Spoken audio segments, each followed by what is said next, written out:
At its second Unpacked of 2024, Samsung's unveiling a huge number of products, including some new foldable phones, as well as a slew of new wearables like the new Buds 3 Pro, as well as the Galaxy Ring. But one product in particular looks kind of familiar. Sounds like it too.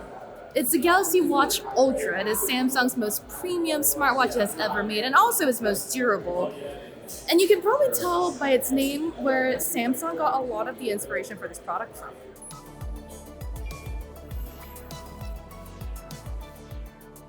So if you're not yet getting deja vu, let me just come right out and say it. The Galaxy Watch Ultra basically looks like a ripoff of the Apple Watch Ultra. The name is the same, the features are the same, the color scheme is very similar, a lot of the features are too. I'm going to do a bit of a side-by-side spec comparison here.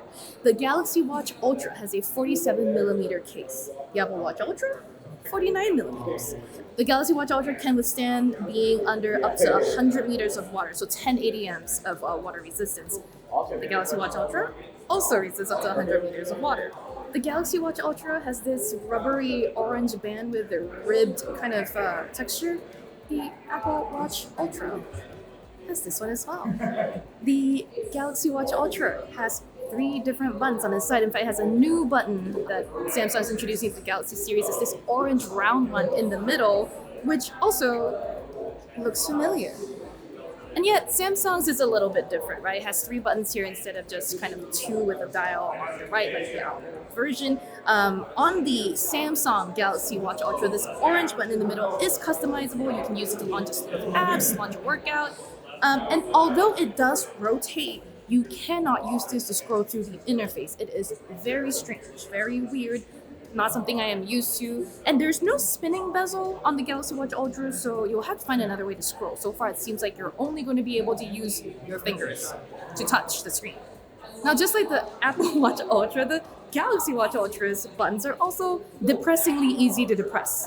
By just pushing my palm or my hand all the way back, I frequently accidentally triggered that button. And so don't expect this to be something you can wear while doing a plank or a push-up without first turning it to the inside of your wrist. The Galaxy Watch Ultra also has sapphire glass to better protect it when you're outside doing extreme things. It's going to have emergency SOS features like a siren, again, like the Apple Watch Ultra. All of that durability doesn't come with a lot of software changes from previous versions of the Galaxy Watch. Don't forget, Samsung already has the Galaxy Watch Pro series, which is just more durable than the regular watch.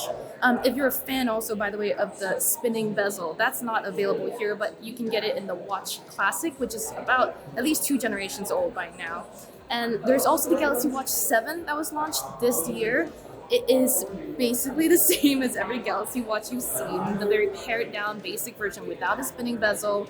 It's very similar in terms of design to its predecessor, and the main differences here are in the sensors. Both the Galaxy Watch 7 and the Galaxy Watch Ultra feature the new bioactive sensors 2nd generation. It's got 4 times the number of LEDs. It should allow for more accurate and faster readings. The Galaxy Watch Ultra also has a 3nm processor made by Samsung. All of that is supposed to translate to a longer battery life as well. Now, despite the screen being able to go up to 3,000 nits, again, very similar to the Apple Watch Ultra, you're supposed to get a lot more battery life out of this. In fact, up to 60 hours here. For a 47mm device, somehow the Galaxy Watch Ultra looks bigger and bulkier than the Apple Watch Ultra. I haven't been able to put them side by side for a comparison, but I will say that this circle screen within a square frame situation is adding to the sense of bulk here with the Galaxy Watch Ultra.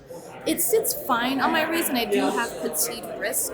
If you have bigger bones, perhaps it won't look out of place. I think on a Samsung executive's wrists here, they look fine. It's also pretty light. I'm not having a lot of trouble, and it doesn't feel very clunky or getting in the way of me doing things right now. So I think you will find that it's comfortable enough. But whether or not you need to spend $649 on the Galaxy Watch Ultra really depends on your lifestyle. Are you an extreme sports person, likely to take this out into the harsh and dangerous environments that the real world provides? And perhaps a Galaxy Watch Ultra is exactly what you need. Now, it's not clear yet whether this will do fall detection like the Apple Watch Ultra will do. It certainly seems to have a lot of the basics covered. One last thing I will shout out is that Samsung did change out the sort of watch swapping mechanism here on the Apple Watch Ultra. Whoops! There it is. On the Galaxy Watch Ultra. So basically with the push down of a button on the underside of the case and a pull of the strap, you can basically release the band and swap in for any number of very familiar looking straps over here. You've got the nylon rib looking one that I have never seen on any other device before for sure. Or I don't know, take your pick. But the good news is it's easy to swap in and out now, so that's nice. Obviously, to see if Samsung's claims actually live up in the real world, we will have to put this thing through a full review. I am about to go and fall down some more. The things I do for this job and for you, dear reader. Samsung also unveiled the Galaxy Ring, which it first teased earlier this year at the first unpack of the year in January. The Galaxy Ring, now I've managed to put it on my finger. It feels like a ring. I mean, it's a little bit slimmer and more streamlined than the Aura ring in my experience, and I was able to kind of get a sense for the sizing experience here at Samsung's demo event.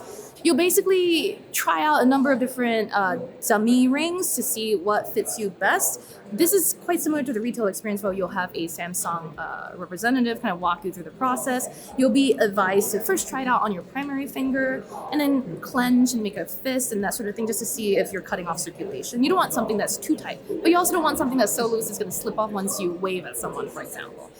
I think the experience is going to be better if you go into a store, but if not, you can always get a sizing kit ordered for $10, which will then, that amount of money will go towards your purchase of a Galaxy Ring if you eventually do buy one. As for the ring itself, there are 3 colors available: gold, silver, and black. They all look fine. I'm not a big fan of gold rings. I do like gold jewelry. This really comes down to personal taste as well as maybe the color of your skin. Of course, since it is such a personal, long-term use kind of device, I wasn't able to get much more hands-on experience here with the Galaxy Ring. I mean, I'm intrigued by the pinch gesture that will apparently launch your camera or trigger other apps like your alarm, turn it off, for example, if you want. So that's something that we will also have to put through a full review to find out more on. So for the full reviews of our experiences with the Galaxy Ring, the Galaxy Watch Ultra, and perhaps the Galaxy Watch 7, make sure you come back to Engadget.